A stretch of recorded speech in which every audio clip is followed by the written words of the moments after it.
안녕하세요. Winter's breath kissed the glass facade of Phoenix Group as city lights began to shimmer earlier each evening. Inside the upper floors, tension bloomed like frost on a windowpane, sharp, creeping, unspoken.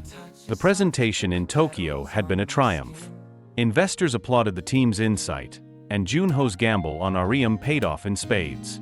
She had spoken with quiet confidence, her observations turning hesitant nods into firm agreements. Back in Seoul, however, victory stirred suspicion. Eyes that once ignored her now followed her with scrutiny. Rumors gathered like clouds. Junho noticed the shift instantly. At a meeting with his uncle, Vice Chairman Kang Dae-sik, he caught the subtle barbs hidden in polite conversation. "She's talented," Dae-sik said with a smile too cold. "But don't forget where loyalty truly lies, Junho." The message was clear. The board was watching. His family was watching. And any further favoritism toward a low-level assistant would become a firestorm. Junho met his uncle's eyes evenly. Loyalty is earned, not inherited. But as he returned to his office, a knot had already begun to form in his chest. Ariam was in the break room when it happened. She overheard two senior managers whispering behind the frosted glass. "Did you hear? The CEO's pet project. Probably more than just data review, if you ask me." "A girl likes it?" There's always a reason someone rises so fast. Their laughter stung more than she expected. She returned to her desk in silence, her hands trembling slightly as she picked up a report. Junho saw the change instantly when she walked in for their next meeting. Her posture was perfect, but her eyes were guarded. "Something wrong?" he asked. She hesitated. "Nothing that affects my work." That night, the unspoken truth sat between them like an invisible wall. He walked her to the elevator in silence, the click of her heels echoing down the marble corridor. "You've been working hard," he said finally, "but you're not alone in this." She turned, blinking. "It's not your concern." "It is," he replied softly, "because I brought you into this world. And because I see you, Ariam. Not just your skills. You." Heabrit kaukt. She stepped into the elevator, the door slowly closing. "Then stop seeing me," she said, voice barely audible, "before they burn us both." The next morning, an anonymous article appeared on an industry blog, an exposé hinting at inappropriate relations inside Phoenix Group. No names, but the implications were poisonous. Junho's PR team scrambled to respond. The board demanded answers. Dae-sik smiled faintly behind his cup of tea. But Junho stood firm, his voice cutting through the chaos. "Investigate the leak, not the lie." Meanwhile, Ariam stayed late again, this time not for work, but to cry in the darkened stairwell, away from eyes, away from judgment. She didn't regret meeting him, only the world that couldn't accept it. Yet deep in her chest, a voice whispered, he didn't turn away. Not once.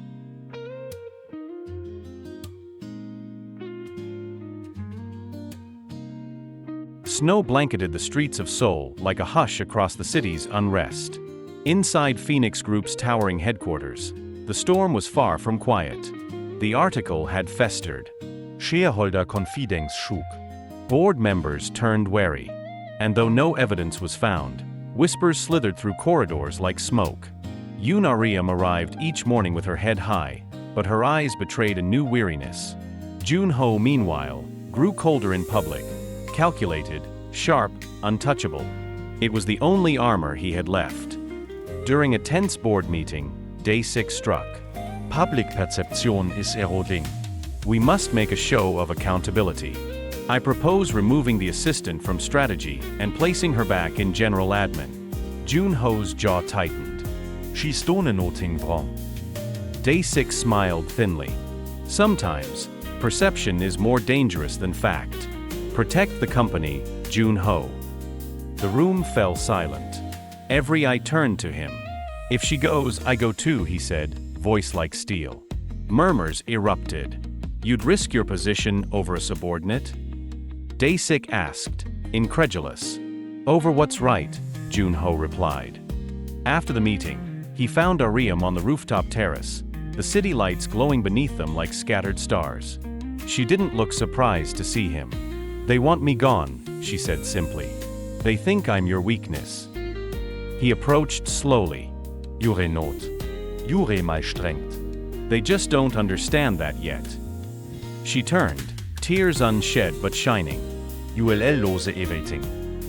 "Maybe. But if keeping this empire means giving up the one thing real in it, then it's not worth having." His words hung in the cold air, fragile and fierce. That weekend, he did what no one expected. At the annual Winter Gala, in front of the press, board and family, Kang Joon-ho made a speech that turned the room still. "Rumors are the tools of cowards," he said. "And I am not ashamed of who I trust, professionally or personally."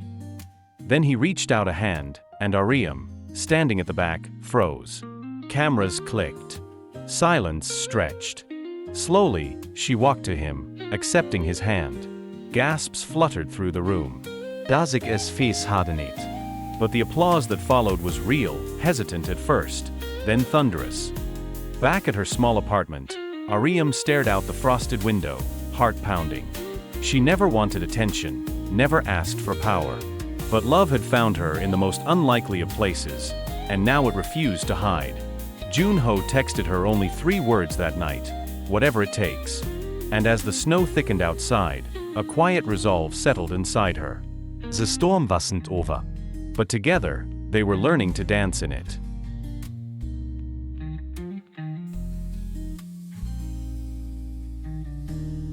The cherry blossoms bloomed late that year, as if waiting for the world to catch its breath. Pink petals floated over the Han River, carrying with them whispers of change. At Phoenix Group, the storm had passed, but its aftermath remained. Dae-sik had been quietly removed from his post following an internal leak investigation that traced the scandalous blog article back to one of his aides. The board, though fractured, finally recognized Joon-ho's unwavering leadership. He had not only defended the company, but redefined it, shaping it into a more transparent, ethical enterprise. And by his side, never stepping behind him, was Yoon Ariam, whose courage had inspired more than just the man she loved. Public attention eventually drifted elsewhere, and with it, the pressure. He invited Ariam into formal strategy meetings, assigned her to lead new corporate responsibility initiatives, and gave her the platform to shine.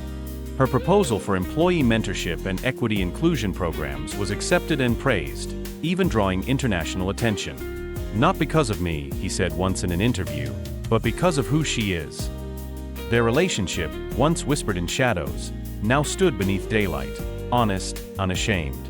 There were still critics, of course, and anonymous messages, but they had long since lost their power. Love had made them unshakable, not naive. In private, however, the pace slowed. On weekends, they would walk through the university gardens where she once dreamed of quiet success, holding hands as if no one had ever tried to tear them apart. They sometimes visited the old apartment building where she used to live, reminiscing about instant noodles and late-night calls.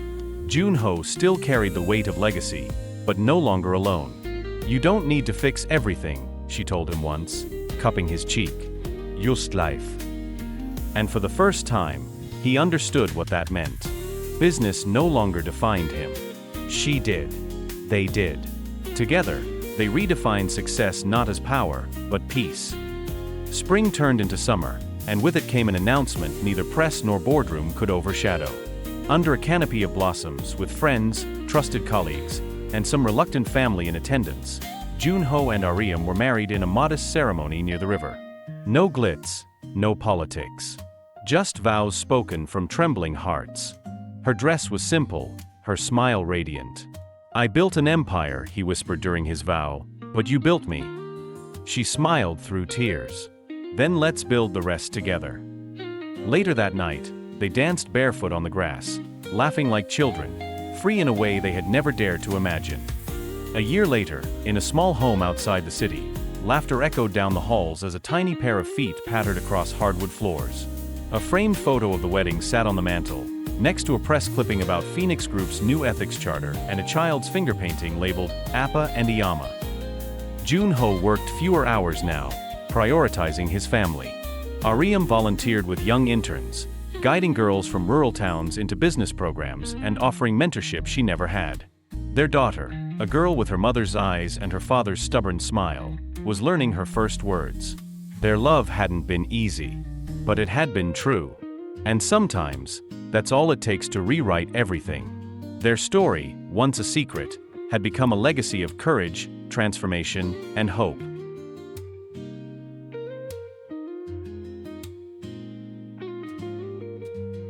Seasons come and go, oh, our love will always grow. Through the storms and gentle rain, we'll bloom and start